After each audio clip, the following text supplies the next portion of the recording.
감사합니다. 감사합니다. 여러분 오늘 말씀을 보면요. 영접하는 자, 영접한다는 게 뭘까? 즉 그 이름을 믿는 자.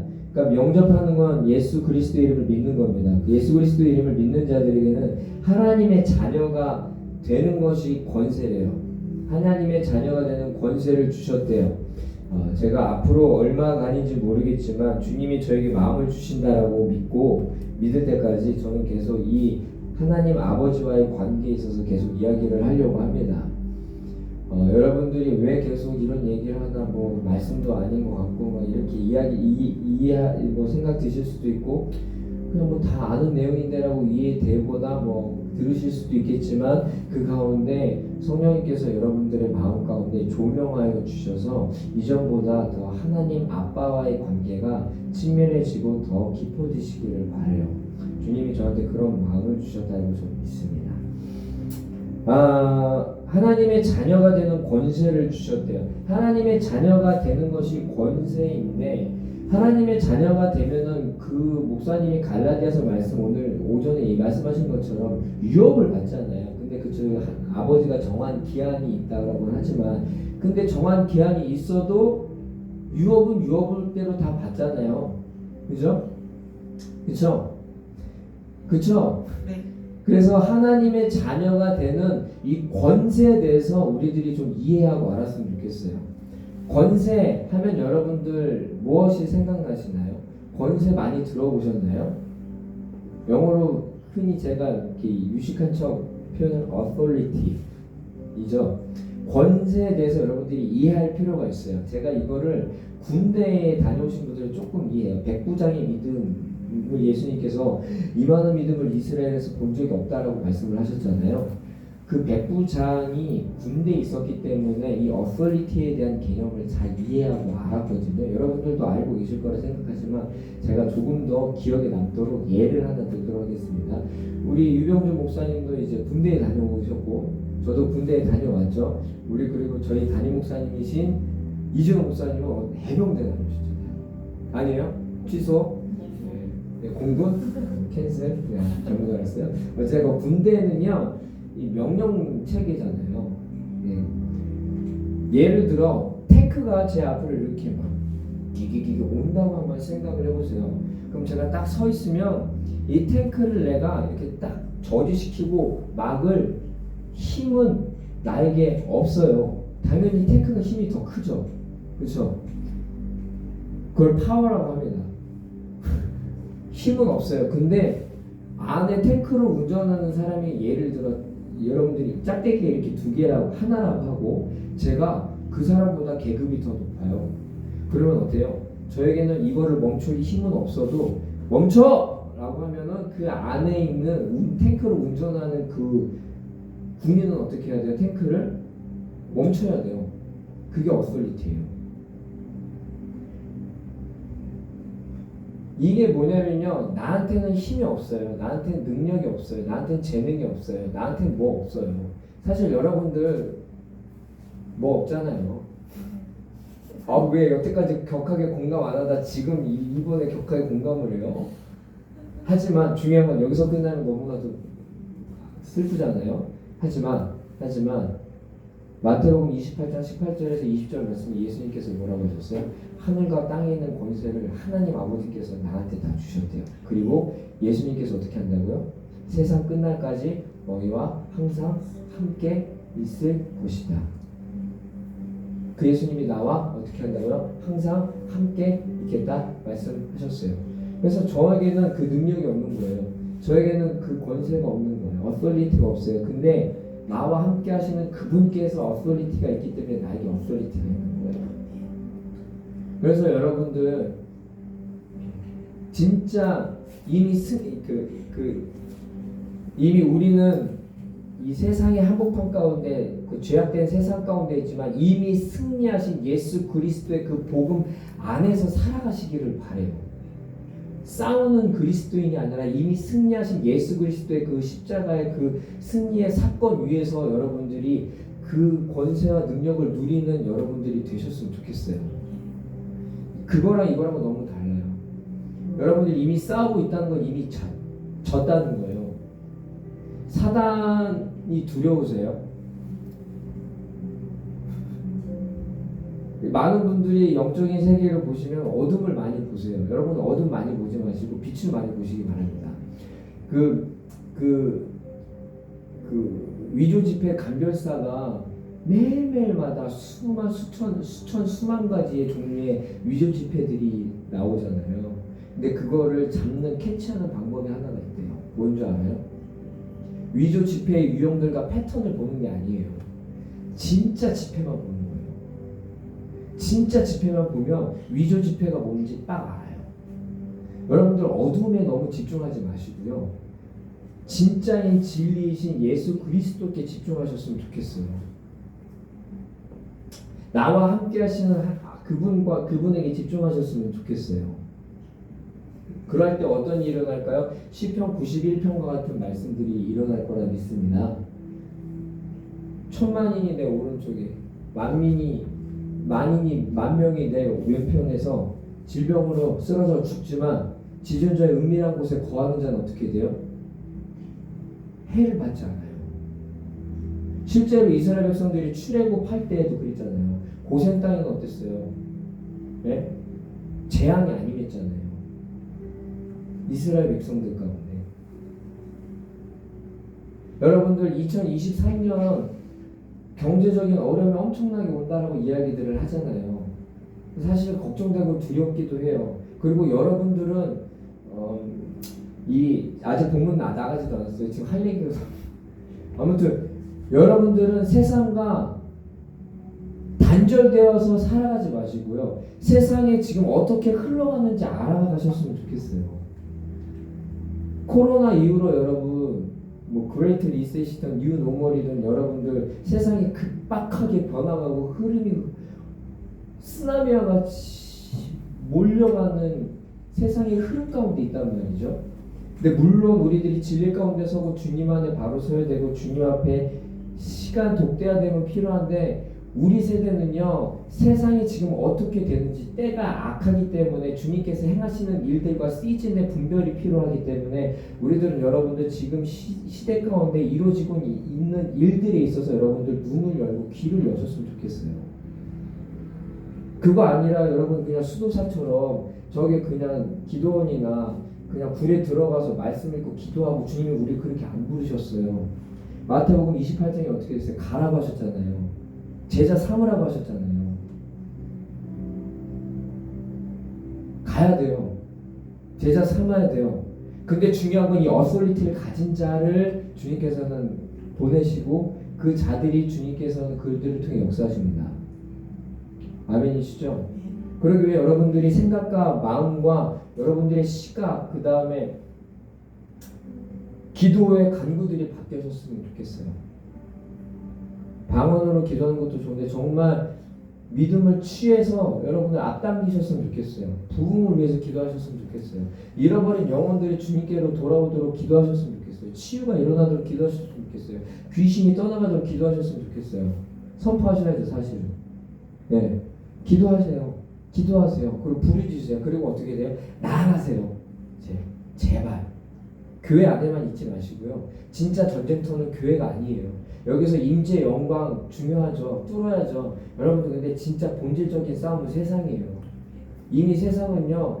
바벨론 시스템과 문화 가운데 세상 사람들은 다음 세대들 우리 젊은 세대 여러분 세대 여러분들 다음 그보다 더 어린 세대들은 이미 그 쓰나미 가운데 쓸려가지고 파멸과 멸망 가운데로 가고 있단 말입니다. 우리들은 그냥 여기 앉아가지고 여기가 조싸움을 할 때가 아니에요. 주님께서는 내려가라고 하시죠. 가야 돼요. 여러분 그래서 세상을 향해서 눈을 좀 여셨으면 좋겠어요. 귀를 좀 여셨으면 좋겠어요. 지금 세상 가운데 어떻게 돌아가고 있는지 그냥 유튜브로 그냥 인터넷 방송 보면서 희희낙낙하지 마시고 먹방 보고 여러분들 스트레스 어느 정도 푸는 거 하면 좋습니다.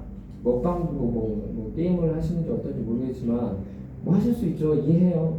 근데 그게 아니라 여러분들 그 방송이 아니라 그 이면에 세상 가운데 이루어지고 있는 일들이 있다고요. 제가 구체적으로 다 얘기하진 않겠지만 지금 우리나라 가운데 차별금지법으로 엄청나게 싸우고 있잖아요. 아시죠? 그렇다면 우리들은 지금 이 자리에서 그냥 가만히 있을 수 없는 거예요. 여러분들이 유럽이 지금 어떤 상황 가운데 흘러가고 있는지 잘 모르시죠? 유럽 하면 여러분들은 여행의 동경의 대상지잖아요. 이제는 그런 시대는 끝났어요. 유럽은 이미 젊은 사람들이 세뇌됐어요. 영국에서는 그냥 침묵하면서 그냥 돌면서 기도하는데 체포당한다고요. 우리나라는 지금 처절하게 싸우고 있고, 그거는 우리 윗세대 어른 세대 분들이 지금 짊어지고 하고 있다고요. 그럼 우리는 뭘 해야 될까요? 우리는 우리 세대, 우리 다음 세대들을 복음으로 침투해 들어가야 돼요. 복음을 전해야 돼요. 승리한 그리스도인 예수 그리스도의 생명을 가진 자들이 되어서 이 땅 가운데 들어가서 복음을 전하고 잃어버린 영혼들을 추수해야 된단 말입니다. 잠깐 요거 요대로 두시고요. 지금 말씀이 이쪽으로 가서 사도행전 1장 말씀을 보세요. 2장 죄송해요. 사도행전 2장 오순절날에 성령이 임했잖아요. 예? 그리고서는 막 방언으로 얘기할 때 17절에 베드로랑 11사도가 이것이 이루어진 것이 깨달아지면서 요엘 말씀을 인용해서 이야기했잖아요. 17절부터 21절까지 우리 다 같이 한번 읽어볼까요? 시작. 하나님이 말씀하시기를 말세에 내가 내 영을 모든 육체에 부어주리니 너희의 자녀들은 예언할 것이요 너희의 젊은이들은 환상을 보고 너희의 늙은이들은 꿈을 꾸리라. 그때 내가 내 영을 내 남종과 여종들에게 부어주리니 그들이 예언할 것이요 내가 위로 하늘에서는 기사를 아래로는 땅에서는 징조를 베풀리니 곧 피와 불과 연기로다. 죄 크고 영화로운 날이 이르기 전에 해가 변하여 어두워지고 달이 변하여 피가 되리니라. 누구든지 주의 이름을 부르는 자는 구원을 받으리라 하였느니라. 아멘. 17절에 뭐라고 돼? 하나님이 말씀하시기를 요엘 말씀을 인용한 거잖아요. 뭐예요? 만세 한자잖아요. 네, 세상의 끝이라는 얘기잖아요. 세상의 끝이 어때요? 디모데후서 4장 말씀에 자기를 사랑해서 사랑이 식어지고 하나님을 사랑하지 않고 돈을 사랑하고 자기를 사랑하는 그때 진리가 사랑이 식어지고 불법이 성행하는 마태복음 24장 말씀처럼 그때 어떻게 한다고요? 뭐요? 내가 내 영을 모든 육체에 부어준다고요. 아멘? 주의 성령이 모든 육체 가운데 부어진다고요. 실제적으로 여러분들 저기 고대 근동 이집트나 그런 데는 실제 어떻게 돼요? 예수님께서 그들 환상 가운데 꿈 가운데 나타나셔서 내가 메시아라고 말씀하셔서 정말 초자연적으로 예수 그리스도를 믿고 영접하고 교회 공동체로 돌아오는 역사들이 일어나죠. 이스라엘 사람들이 유대인들이. 근데 그것뿐만이 아니라 우리 믿는 한국인들 가운데 그러면 어떻게 되냐? 모든 육체에게 부어진다. 그러면 이 말씀을 믿어요? 믿으면 어떻게 해야 돼요? 모든 육체에게 부어지는 걸 믿으면 나아가서 그 생명을 전해야지.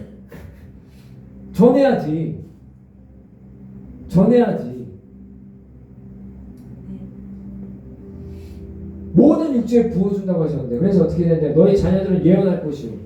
여러분 지금 세대에 여러분들 꿈이 있어요? 비전이 있나요? 뭐 먹고 뭐 살아야 될지 모르겠죠. 주님이 주신 비전과 사명과 콜링이 있으세요? 근데 여러분 안타까운 건 세상 사람들은요 안정된 직장을 그냥 원해요. 그냥 주식으로 조금 그냥 해서 그냥 편안하게 살기를 원한다고요. 청년들은 어때요? 국가에서 어느 정도 소득 이하가 되면은 그 지급을 해주잖아요. 수당을 주잖아요. 그래서 그 이상을 돈을 벌려고 하지 않아요. 도전 정신이 없어. 그 말은 뭐예요? 비전이 없는 거야. 꿈이 없는 거야. 열정이 없는 거야. 근데 무서운 건 뭔지 알아요? 교회에 있는 청년들도 꿈이 없어. 교회에 있는 청소년들도 비전이 없어. 꿈이 없어.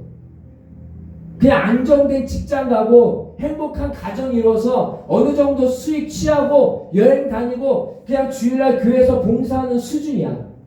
그게 꿈이야. 아니라니까요. 주님 우리를 그렇게 안 부르셨어요. 세상 사람들, 종교인들 그리고 기독교인들은요 지금의 기독교인들은 안정된 삶을 살려고 그래요. 근데 주님은 우리 가운데 안정된 삶을 살라고 하지 않으셨어요. 믿음의 삶을 살라고 하셨죠.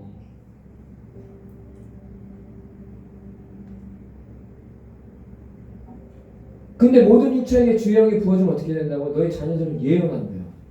여러분들 예언하세요. 주님, 저 사람을 향한 주님의 마음이 무엇입니까?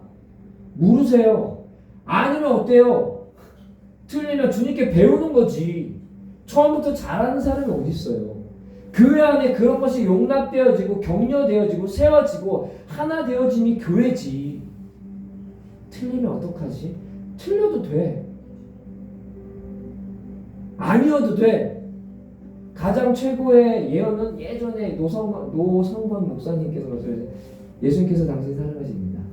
주님의 감동 안 주시면 그렇게라도 축복하라고 했어요. 그렇게라도 하세요. 예언하라고 하세요. 고린도 전서 13장 14장 1절에 뭐라고 그랬어요? 사랑을 얘기하시면서 너희들이 특별히 예언하도록 해라. 예언이 여러분 점치는 거 아닌 거 알죠? 고린도 전서 말씀처럼 뭐예요? 몸된 교회에 덕을 세우고 권면하고 세우는 역할이 예언이잖아요. 예언하세요. 그리고 예언 사모하세요. 꿈이 없다니까, 비전이 없다니까 너희 젊은이들은 환상을 보고 비전을 보면 돼요. 비전이 없어요. 비전이 없어요. VR로 여러분들 곡을 그거 이런 거 끼고 그냥 그 영상 보죠. 요즘은 비전이 없어요. 근데 어때요? 주의 영이 임하면은 비전, 환상을 보게 될 거예요. 늙은이들이 꿈을 꾸게 될 거예요. 아름과 같이 이산지를 내게 주소서. 꿈을 꾸게 될 거예요. 아유, 난 늙었으면 됐어. 여러분, 근데 그 중에 일부 정말 비전이랑 꿈을 가지신 어른분들이면 도전하시더라고요. 아, 근데 그 모습이 너무나도 도전돼요. 그 모습이 너무 격려돼요. 그 모습이 나한테 너무 저에게 이 인사이트를 너무 줘요. 아, 나 왜 이렇게 되지? 내가 더 여러분 나이 들어서도 이렇게 꿈을 꾸시는 여러분들 되셨으면 좋겠어요. 근데 어때요? 주님의 예언의 말씀 가운데 마지막 때 모든 육체에게 주의 영을 부어주시는데 자녀들은 예언하고 젊은이들은 환상을 보고 늙은이들은 꿈을 꾼대요. 그러면 이것을 취해내고 우리 가운데 목격하고 목도하려면 어떻게 될까요? 어렵지만 한 걸음 뛰어봐야 돼요. 어렵지만 어떻게 돼요? 저 뒤에서 제 사랑하는 제가 아멘 한 것 같습니다. 어떻게 해야 돼요? 믿음으로 여러분들 이걸 아멘으로 취해내고 액티베이트 해야 돼요. 활성화 시켜야 돼요. 그래서 실패하고 안 이루어진다 할지라도 연습하고 이루어질 것들을 믿고 행해 나가는 것이 우리 세대예요. 제가 얘기했잖아요. 여러분들 세대랑 여러분들 우리 다음 세대 우리 쉽게 얘기하면 유나 윤건이 세대는요. 어려움과 부족함이 없는 세대예요. 절박함이 없는 세대예요. 우리 윗세대 분들은 어땠어요? 이 나라를, 이 경제를, 삶을 일궈 나가야 되기 때문에 헌신과 충성과 그 다음에 자기 희생이 몸에 배신 분들이에요.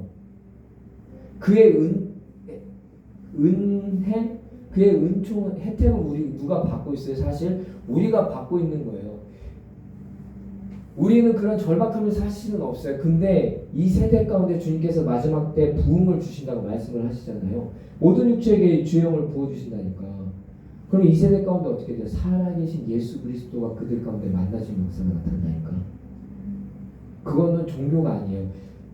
글에 쓰여진 게 아니에요. 실제 살아계신 하나님이 나를 통해서 역사하시는 거예요. 내 안에 그의 영이 있기 때문에, 내 안에 그 부활의 영이 있기 때문에, 내 안에 그 생명이 있기 때문에 어때요? 생명이 있는 곳에는 또 다른 그 주위에 생명이 났잖아요. 자연의 법칙과 이치도 그런데 그 이치 가운데 여러분들 비추어서 지금의 교회를 보면 되게 종교적이고 되게 형식적이고 되게 조직화됐다고 여러분 느껴지지 않으시나요? 네, 여러분 깨셔야 돼요. 내 마음을 깨셔야 돼요. 내 종교성을 깨셔야 돼요. 내 주님과의 패턴들을 깨셔야 돼요. 명상하셔야 돼요. 하나님과 그의 보내신 자 예수 그리스도를 기노스코 친밀함 가운데 알아가셔야 돼요.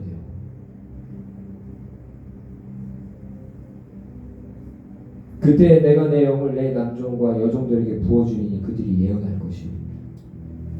아멘. 영이 부어진대요. 쏟아진대요. 그때 남종과 여종 그들이 어떻게 한다고요? 예언한다고. 하나님 나라의 일들을 선포한다고. 하나님 나라의 일들을 하나님의 말씀을 대언한다고. 여러분들 그렇게 대언하시길 예수 그리스도로 축복합니다. 저는 계속 말하고 하지만요. 저는 주님이 오실 때가 얼마 남지 않았다고 믿어요. 물론 여러분 초대교회 성도들도 주님이 오심을 기다리며 재림신학 가운데 살아갔어요. 근데 그것에 대한 폐단 중에 하나가 그렇기 때문에 주님이 오시니까 내가 세상 가운데 있는 거 물질 뭐 이거 다 필요 없어. 주님 오시면 돼. 이게 아니에요. 주님 오실 길을 예비해야 되는 거예요.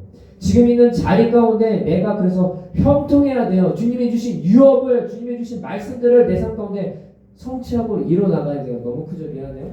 이뤄나가야 돼요. 그러기 위해 우리 가운데 제정이 필요한 거예요. 우리 가운데 그러기 때문에 탁월함이 필요해요. 전문성이 필요해요. 그래서 여러분들 도전하십시오. 지금에 있는 영역 가운데 주님 제가 어떻게 더 나아가야 될까요? 무엇을 할까요? 주님 저에게 비전과 꿈 사명이 무엇이죠? 물으시고 그것 가운데 단지 그냥 직장 다니고 월급 받고 그냥 교회에서 충성하고 아니요. 그게 아니라 나아가서 세상 가운데 제자들을 부르는 거예요. 제자들을 삼는 거예요. 그들에게 침례 세례를 주는 거예요. 주의 영 예수 그리스도의 이름으로 침례 주고 성령이 그들에게 임하여서 거듭나지고 예수님 믿고 구원되어지고 하다못해 사도행전은 어떻게 됐어요? 예루살렘 교회가 컸을 때 더 흥왕해지고 부흥되어졌잖아요. 베드로가 설교했을 때 3,000명이 장정만 3,000명이면 여성분들과 아이들까지 합치면 얼마나 많은 사람들이겠어요. 근데 어떻게 됐어요? 주님은 그 조직을 그대로 키우지 않으셨어요. 뭔지 모르겠지만 주님이 허락하신 가운데 핍박이라는 게 와서 어떻게 됐어요? 흩어졌단 말입니다. 근데 흩어진 것 가운데 끝난 게 아니야. 마태복음 28장 18절에서 20절 말씀을 성도들은 살아나간 거야. 간 거야. 그래서 어떻게 했어요? 가는 곳마다 제자를 삼은 거예요. 제자를 삼은 거예요. 그래서 어떻게 해서 예루살렘 교회만 커진 게 아니라 예루살렘과 온 유대와 사마리아 땅 끝까지 교회가 세워지고 복음이 전파되어지고 제자 세우는 일들이 이루어진 거잖아요. 그래서 우리들이 예수 그리스도를 믿은 거고. 근데 어떻게 된대요? 이젠 다시 마지막 모든 육체 가운데 주의 영이 부어진다면 여러분들 젊은 세대 그들 가운데 나아가서 복음을 전하고 예수 그리스도의 착한 일, 선한 일들, 그리스도의 사역들을 하세요. 주님께서 하셨던 것처럼 복음 전하고 아픈 자들에게 기도하시고 대언을 하시고 그 다음에 귀신이 떠나가도록 하고 실제 미국과 유럽에서는 엄청난 이 주술적인 어떤 주술 사람들이 위치크래프트라고 하죠. 뭐라고 하죠? 주술사 그런 어떤 주술 마술적인 것들을 많이 젊은이들이 점술 이런 거 정말 많이 점성술 많이 하거든요. 우리나라도 많이 사주 카페 같은 거 많이 있잖아요. 근데 그래서 어떻게 돼요? 실제 축사일들이 정말 많이 일어나요. 미국과 유럽에서는요. 실제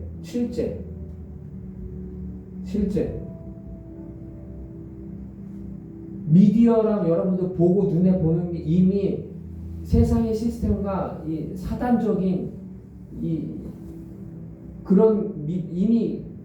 점령 당해버렸어요. 그러니까 그런 것들을 보고 듣고 그것들을 세뇌 당한 사람들은 이미 그 영 가운데 사로잡혔겠죠. 그럼 우리 누가 나가야 돼요? 내가 나가야 돼. 내가 누군가 나가주기를 기다리지 마시고 내가 나가야 돼요. 왜요? 내 안에 그 영이 있기 때문에 그래요.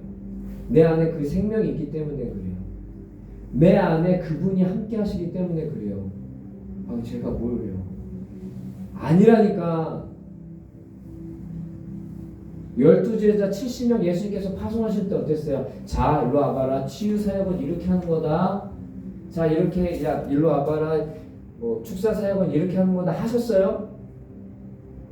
권세를 주시고 말씀에 따르면 권세를 주시고 그냥 파송하셨다고 돼 있어요. 물론 예수님과 함께함으로 예수님께서 하시는 놀라운 기적들을 받겠죠. 근데 여러분, 예수님께서는 우리들에게 뭔가를 시스템화시키고 답습시킨 게 아니라 예수님과 함께함으로 우리들이 배워나가게 하신다니까요. 그래서 여러분들 그냥 손을 뻗으셔야 돼요. 이제는 여러분들 어른 세대, 여러분들 세대는 조금 많이 달라요. 여러분들은 이 세상을 침노하고 여러분들은 다스리고 정복하는 세대가 돼야 돼요. 저뿐만 아니라 세상에서 여러분들 무시해도.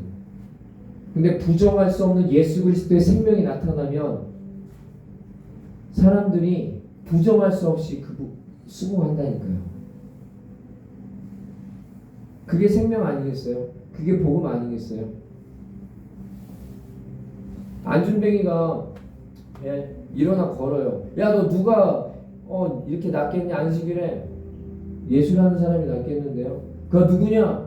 그건 저 잘 모르겠고 그 사람이 저를 확실히 일어나서 치유한 건 압니다. 그게 그 사람한테 복음인 거예요. 간증인 거예요. 부정할 수 없고 타협할 수 없는 거잖아요. 근데 그거 어떻게 돼요? 그거 통해 많은 사람이 예수님을 알고 인정하고 하나님께 영광을 올려드리잖아요. 여러분, 복음, 예수 그리스도가 이 앞에서 전하는 이 화려한 뭐 설득력 있는 어떤 스피치로 사람들이 설득된다고 생각하세요? 그 가운데 주님께서 역사하시기도 하시죠. 근데 예수님이 살아계시기 때문에 인격적으로 그 사람들을 만나고 터치하고 경험되어져야 돼요. 그래서 이 어려운 것 중에 하나가 뭐냐면 예수 그리스도를 이렇게 앞에서 말씀을 전하는 게 제일 어려워요. 만나야 되는데 그래서 예수 그리스도는 살아계시다는 것을 이야기할 수밖에 없어요. 근데 난 예수 그리스도로 살아계신 거 알아. 근데 이 사람도 만나면 알아. 근데 못 만난 사람은 이론적으로 아는 거죠. 여러분들 그렇게 살지 마세요. 아시겠죠? 예수 그리스도의 살아계심을 인격적으로 전하고 나타내는 그분의 생명, 살아계심이 사랑이 나타나는 그런 일들을 하시기 바래요. 그래서 예수님께서는 이렇게 말씀하신 거예요. 마태복음 28장에 교수님 오늘 말씀이 이렇게 가서 원래 요한복음 1장인데 18절에서 20절 저희들은 이번 명령대로 살아야 합니다.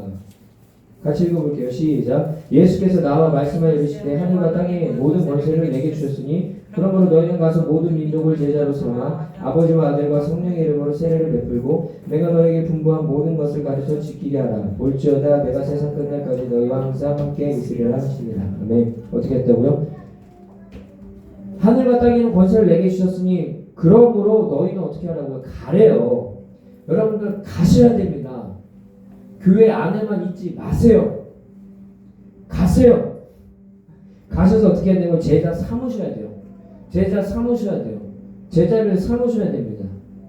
아버지와 아들과 성령의 이름으로 다른 말로 하면 사도행전에 어떻게 됐어요? 주 예수 그리스도 주 예수의 이름으로 세례를 주신 것처럼 그들에게 세례를 줘야 됩니다.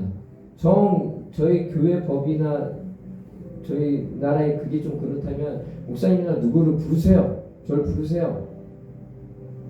침례 드릴 테니까.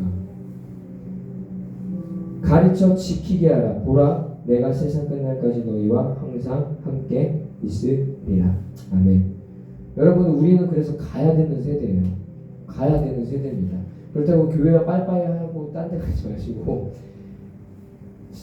진짜 전쟁터는 여기가 아니라 세상이라는 걸 다시 한 번 더 강조하면서 말씀드리고 싶어요. 이렇게 이야기하시는 분들도 있습니다. 복음 안 전하고 그냥 내가 주님이 기뻐하시는 삶을 살아가서 선한 영향력을 미쳐서 사람들에게 인정받고 그렇게 영향을 미치면 되는 거 아닙니까? 라고 이야기를 하지만요. 로마서 말씀에는 어찌 복음을 전하지 않으면 듣는 자가 있겠느냐 하면서 복음을 전하는 자의 발길이 아름답다라고 기록을 하고 있어요. 선한 영향력은 영향력대로 나타내시고 직장이든 학교든 친구들 만나서 복음을 전해야 되는 대상들이 있다면 그들에게 복음을 전하시고 아픈 자들이 있다면 그들이 터부시 여겨도 내 안에 계신 그 생명이 있기 때문에 믿기 때문에 맞기 때문에 그분으로 인하여 기도해 드리세요. 실제 저희 유나가 기도해 주면요 많이 잘 나아요. 그리고 저희 아무튼 앞에 있으니까 제가 얘기 못하겠는데 어쨌건 그러고요. 그리고 뭐 줌으로 영상 통화로라도 여러분들 기도해 드리세요. 그러면은 치유돼요. 한 번은 제가 그 줌으로 이렇게 아는 지체분들이랑 기도회를 하고 있었어요. 이제 그 저희 사모도 아는 분들인데 같이 기도회를 하는데 한 주간 어떻게 살았는지 이렇게 나누다가 한 분이 교통사고로 여기 뒤쪽에 이렇게 사고 후유증으로 통증들이 계속 있어서 이 뭐지 교정받는 거 그런 거를 받으러 다니시더라고요. 아 그러냐고 그러면 그냥 저희 같이 기도하자고. 그래서 손 뻗고 여기 손 얹으세요. 그래서 예수 그리스도의 이름으로 치유될지어다. 정말 뻘쭘하고 어색하고 냉랭하고 차가웠지만 치유될지어다. 우선 아멘하고 그 사람도 참 웃겼겠죠. 했는데 나았어요. 그럼 제가 물어봤어요. 정말요? 안 아픈데요? 정말요? 네. 할렐루야 주님이 치유하셨네요. 아멘. 유나가 이제 하도 제가 이렇게 기도하고 교육하는 걸 아니까 조금만 다쳐도 저한테만 와봐요. 아빠 여기 아야 그래 그럼 기도해줘야지. 아 기도. 그리고 어디 아프다고 그러면 유나가 꼭 와가지고 그냥 예수님이 이러면서 부끄럽게 그러면서 이렇게 손 이렇게 하죠. 근데 손이 뜨거워요. 근데 어떨 때는 유나가 기도해주면 고기가 나아요. 그건 내 안에 있는 게 아니라 주님이 주신 어설리티고 명령이기 때문에 주님께서 함께 하시기 때문에 내 안에 그 생명이기 때문에 부활의 영이 있기 때문에 그게 되는 거예요. 그래서 초자연적인 건 사실은 자연적인 겁니다. 뭔가 막 되어질 분위기가 막 돼야지 막 되고 막 영광과 임재와 기름 부음이 막 되고 막 압도되어져서 막 쫙 펼쳐지고 막 극적으로 막 빵 일어나고 이렇게 되면 정말 좋겠죠. 저희도 그런 거 원하겠지만 사실 그렇게 이루어지지 않아요. 한 번은 저기 이제 그 한 지체 가정 가운데 모여서 이렇게 기도하고 아픈 분 위해서 이제 기도해 드리는데 이제 다리를 이렇게 잡고 앉아서 다리를 길이가 짧으셔가지고 다리 길이를 놓고 기도해 드렸는데 갑자기 일어나시더니 괜찮으세요? 그러니까 다리 길이 골반 척추 교정되는 걸 위해서 기도했는데 거기가 나은 게 아니라 자기 발가락이 다쳤었다고. 그죠? 발가락이 다쳤는데 그게 지금 하나도 안 아프다고 갑자기 막 이러시면서 하시는 거예요. 아 그래요? 아무것도 몰라도 주님께서는 하시니까. 근데 제가 만약에 거기서 그 기도를 안 하고 그거 주님의 통로로 내가 사용되지 않고 말씀에 순종하지 않았으면 그 일이 없었을 거 아니에요. 근데 중요한 건 이거예요. 내 상태나 내 기분이나 내 감정이 어떠함이랑 상관없이 그냥 말씀에 순종해서 하나님이 명령하셨기에 권세가 내게 있지 않기에 어소리티가 나한테 있지 않기에 나와 함께 하시는 그분께 있기에 내가 냉랭하더라도 그냥 믿음으로 그냥 하면 장난으로 하는 게 아니라 믿음으로 진지하게 하면 그 일을 주님께서 이루신다니까요. 역사하신다니까요. 그래서 우리는 초자연적인 영역들이 자연적인 영역 가운데 나타나는 그러한 세대가 되어야 돼요. 그러기에 여러분 가장 중요한 게 이겁니다. 이제야 본문으로 그냥 들어가서 마무리 짓게. 하나님의 자녀가 되는 권세를 우리에게 주신 걸 여러분들이 알아야 돼요. 네? 하나님의 자녀가 되는 권세를 주신 걸 알아야 돼요. 하나님의 자녀가 됐고 하나님의 자녀로서 우리에게 주어진 그 어소리티가 무엇인지를 알아야 돼요. 이거 모르면 백지수표 주머니에 넣고 그냥 살아가는 거랑 똑같은 거예요. 누가복음 15장 말씀을 한번 보세요. 누가복음 15장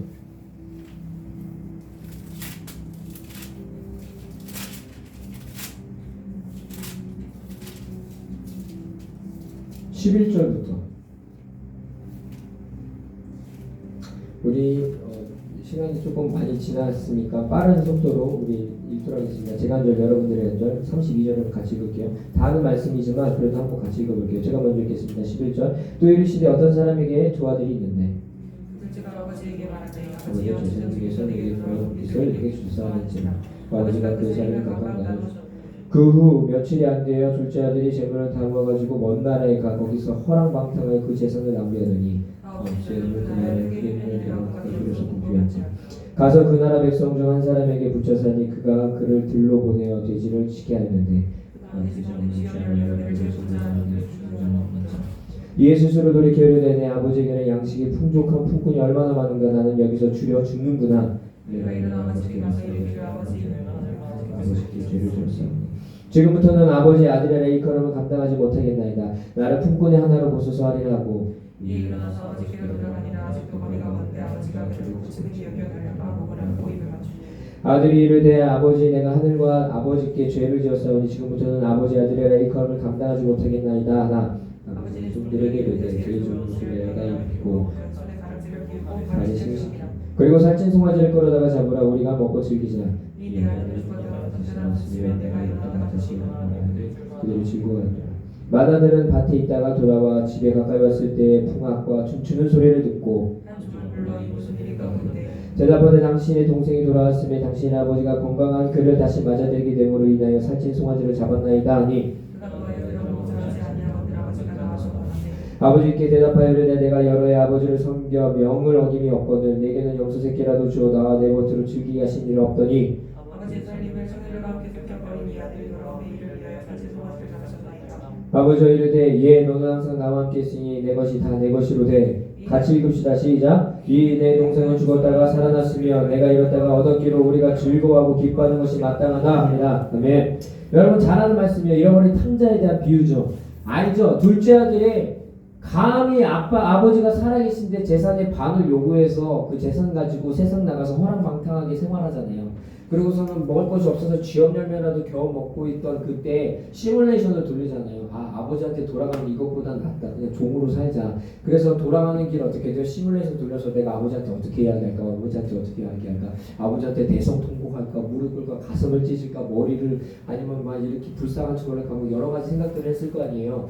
네? 근데 얘 아버지가 어땠어요? 먼 데서 그 둘째 아들이 돌아오는 거 보고 막 날려나가가지고 가슴 끼얹고 목에 꼭 가락지 끼고 신발 끼고 옷도 쫙 입혀주고 그 다음에 살찐 송아지로 우리 파티하자. 우리 둘째 아들이 돌아왔다. 즐겁다. 행복하다. 그러면서 파티를 열었죠.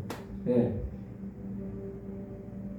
그게 우리 하나님 예수님께서 우리들이 잃어버렸을 때, 우리들이 예수님을 몰랐을 때 아버지의 사랑이 그렇게 표현되잖아요. 근데 제가 여러분들과 포커스를 맞추고 싶은 부분은 그 이유예요. 첫째 아들의 모습을 한번 보세요. 첫째 아들 26절 한 종을 불러 이 무슨 일인가 물은데 25절부터 맏아들은 밭에 있다가 돌아와 집에 가까이 왔을 때 풍악과 춤추는 소리를 듣고 한 종을 불러 이 무슨 일인가 물은데 대답하되 당신의 동생이 돌아왔음에 당신의 아버지가 건강한 그를 다시 맞아들이게 되므로 인하여 살찐 송아지를 잡았나이다 하니 그가 노하여 들어가지 가고자 하지 아니하거늘 아버지가 나와서 권한대. 어떻게 했어요? 첫째 아들의 상황이 밭에서 열심히 일하고 있었어요. 그리고 돌아오는 그 길에 풍악 소리를 듣고 야 지금 저 무슨 소리야? 그랬더니 둘째 아들이 돌아와서 지금 잔치 벌이고 있어요. 아 그래? 둘째 아들이 돌아왔어? 내 동생, 내 사랑하는 동생이? 그러면서 간 게 아니라 어떻게 했어요? 미안해요 발바닥 연기여서 그렇게 한 게 아니라 어떻게 했어요? 섭섭한 거야. 그래서 어떻게 했어요? 집에 안 들어갔어요. 근데 아버지가 나와서 뭐라고 그래요?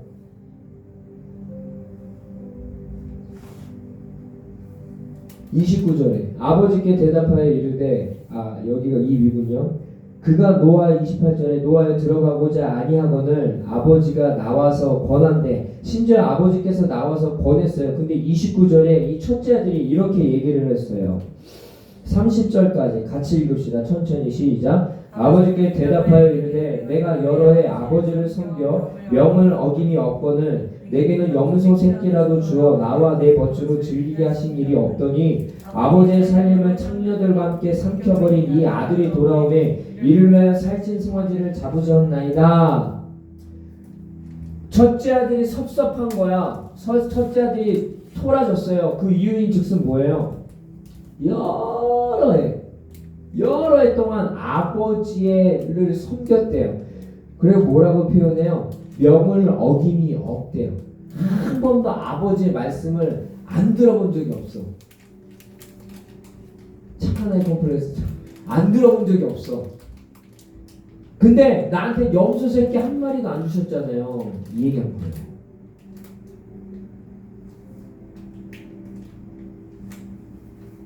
근데 둘째 아들은 나쁜 짓 다 하고 아버지 재산 다 날리고 절반 창녀들하고 놀아온 전 배은망덕한 아들인데 왜 돌아오는데 왜 잔치를 열어주세요? 제가 더 이쁜 거 아니에요? 제가 더 착한 거 아니에요? 근데 아버지가 뭐라고요? 31절에 아버지가 이르되 예 너는 항상 나와 함께 있으니 내 것이 다 내 것이지 않니?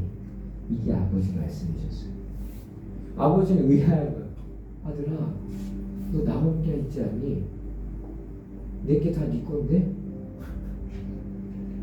여러분 이게 1차적으로 보면 유대인과 이방인에 대한 메시지이고 2차적으로 보면 이제 잃어버린 영혼들에 대한 메시지지만 제가 첫째 아들의 포커스를 맞춰서 여러분들한테 이야기하고 싶은 건 자녀이지만 고아처럼 살아가면 이런 모습이지 않을까요?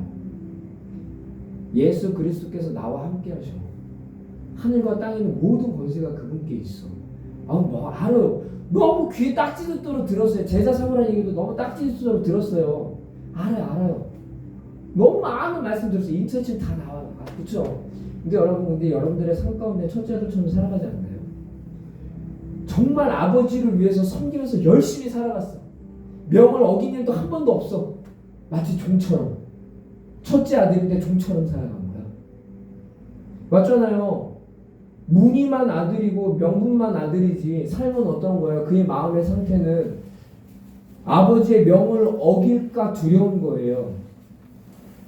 네? 여러분 종과 자녀의 이 차이가 뭔지 아세요? 아이들은요, 자녀들은요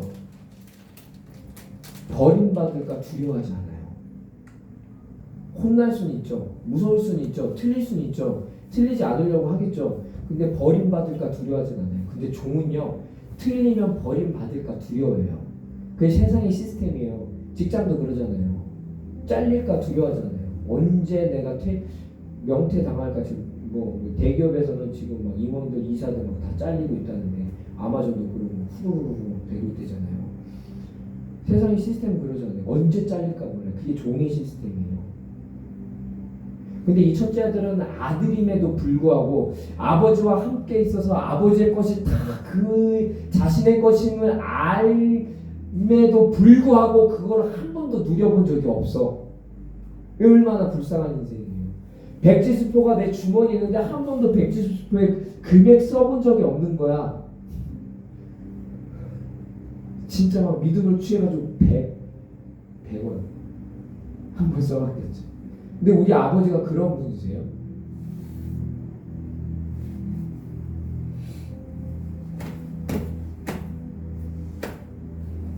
아버지는 못 줘서 안 당하는 분이겠죠.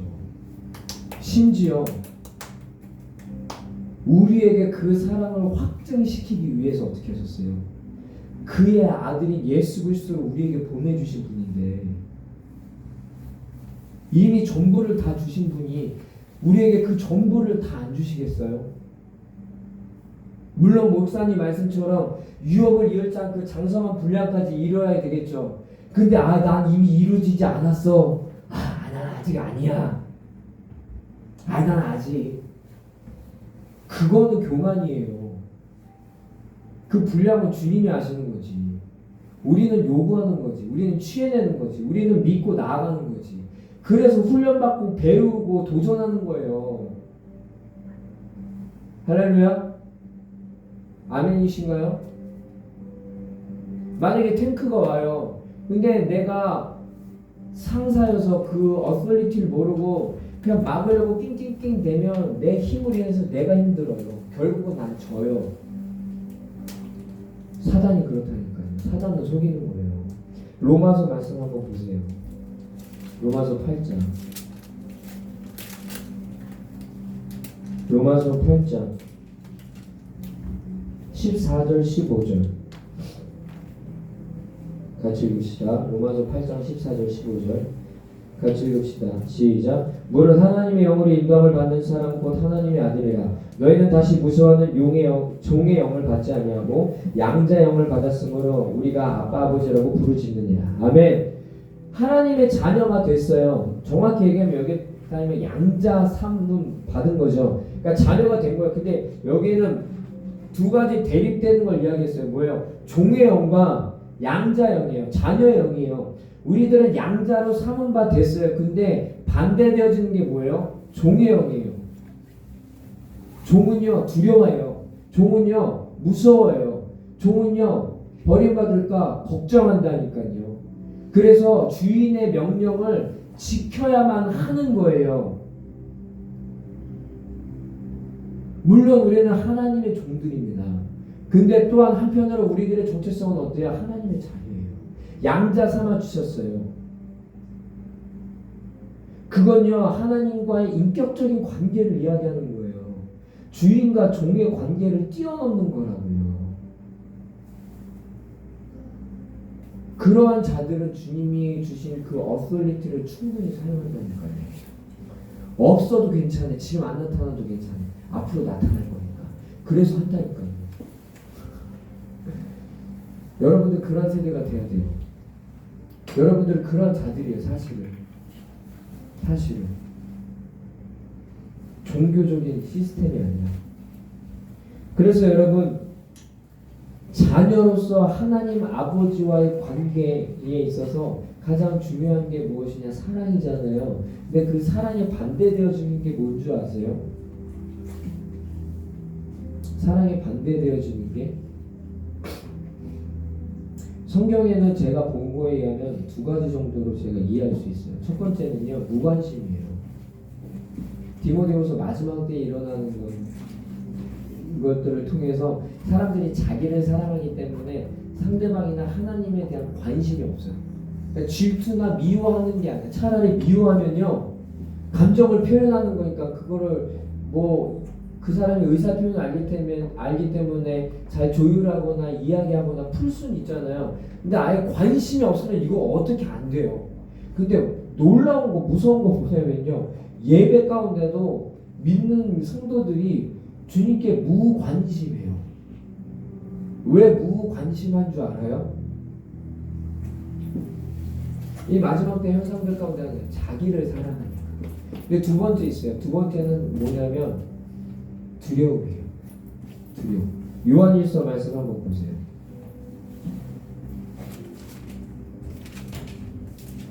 (4장) 18절.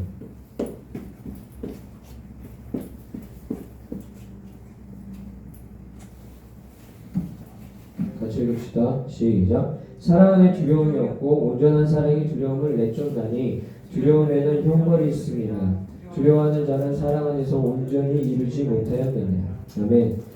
사랑 안에 두려움이 없고 온전한 사랑이 두려움을 어떻게 된다고요? 온전한 사랑이 두려움을 내쫓는데요.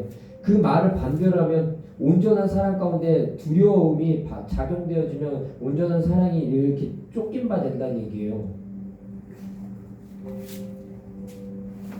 다른 말로 로마서 8장의 말로 다시 이해를 하면요. 고아와 같이 종과 같이 살아가는 거예요. 세상의 시스템 가운데 내가 매여서 하나님의 자녀로서의 권세를 몰라버리게 되는 거예요. 여러분들 두려워하면요. 내가 사랑해 내가 함께해서 명령해도요. 머리로는 아는데 그게 안 되더라고요. 그죠? 종은 두려워해요. 어떨까봐? 버림받을까봐, 틀릴까봐, 혼날까봐. 근데 자녀들은 혼날까봐 엄마 아빠 눈치 보죠. 근데 버림받을까 두려워하지 않아요. 엄마 아빠가 항상 나와 함께 있거든. 엄마 아빠는 항상 나를 사랑하고 나를 후원해주고 나를 지지해주는 존재거든. 집이 그런 곳이니까. 만약 여러분 가운데 그 두려움이 있으신가요? 그렇다면 여러분들이 어떻게 해야 되는 줄 아세요? 사랑 안에 거하셔야 돼요. 여러분들의 그 무엇으로 되는 게 아니에요. 주님이 나를 얼마나 사랑하는지를 여러분들이 다시 한 번 더 깨달으셔야 돼요. 경험하셔야 돼요. 누리셔야 돼요. 내 이웃을 내 몸과 같이 사랑하라고 하셨잖아요. 내 몸을 예수님께서 얼마나 사랑하는지, 나를 얼마나 사랑하는지, 하나님이 나를 얼마나 사랑하는지 여러분들이 알아야 돼요. 알고 있다면 더 알아야 돼요. 알고 있다면 더 깊은 관계 가운데 가야 돼요. 그래서 그 두려움이 작아지고 예수님이 커지는 그 순간까지, 그래서 그 두려움이 사라지는 순간까지. 근데 그게 혼자로 안 돼요, 사실은. 그래서 교회 공동체가 있는 거예요.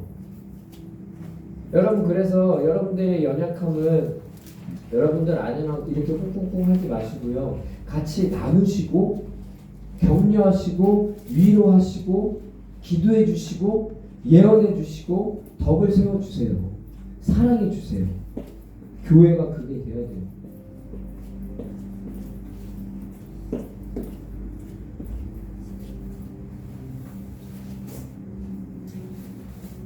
그 사랑이 있어야 17절 말씀에 심판날의 담대함으로 예수님 앞에 우리들이 설 수 있습니다. 이로써 사랑이 우리에게 온전히 이루어진 것은 우리로 심판날에 담대함을 가지게 하려니, 심판날에 내가 당당할 수 있는 것, 마지막 때에 예수님께서 오실 때 내가 당당할 수 있는 건 예수님의 그 사랑이 내 가운데 있기 때문에. 여러분들 예수님 얼마나 사랑하는지 아셔야 됩니다. 저도 그렇고요. 정말 그래서 그 어소리티를 갖고 주님 안에 올바른 정체성, 건강한 정체성, 하나님의 자녀의 정체성을 갖고 복음을 누리고 복음을 선한 영향력을 끼치는 자들이 세워져야 돼요. 마지막 때에 모든 피조물들이 하나님의 아들들이 나타나는 것을 고대하고 있다고 로마서 말씀이 얘기하고 있잖아요. 하나님의 아들들이, 하나님의 딸들이, 여러분들이 그 하나님의 아들과 딸들로 정말 깨달아지신 예수 그리스도를 축복합니다. 그래서 이 시간에 잠시 좀 기도했으면 좋겠어요. 제가 오늘 이렇게 초반에 그 제자 그 얘기 때문에 좀 말이 길었는데 미안합니다. 다음부터 좀 정돈을 더 할게요. 미안해요. 여러분들 이 시간에 좀 같이 기도했으면 좋겠어요. 같이 기도할 때 혹시 여러분들 가운데 첫 번째, 무관심하세요? 무덤덤하신가요? 그렇다면 다시 한 번 더 주님을 향해서 여러분들의 마음을 지금 이 시간에는 찢지 않으신다 할지라도 은밀한 골방 가운데 들어가셔서 여러분들이 마음을 찢고 주님께 나아가 보셨으면 좋겠어요. 그리고 두 번째, 혹시 여러분들 가운데 두려움이 있으세요? 버려질까? 내가 틀릴까? 잘못될까? 두려우세요? 그렇다면 그 두려움 가지고 주님께 나아가 보세요. 주님이 여러분들을 향해서 어떻게 말씀하시는지 시간에 잠시 기도하도록 하겠습니다.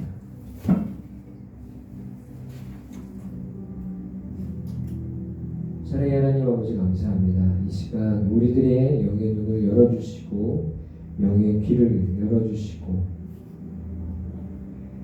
예수님 이 시간 우리 가운데 찾아와 주셔서 주 안에 예수님 안에 우리가 어떠한 존재인지 깨닫게 하여 주시옵소서.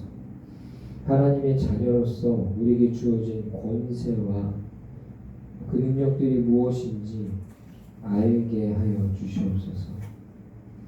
예수님이 나를 얼마나 사랑하는지 알게 하여 주시옵소서. 알게 하여 주시옵소서. 우리 잠시 주님께 나아가도록 하겠습니다.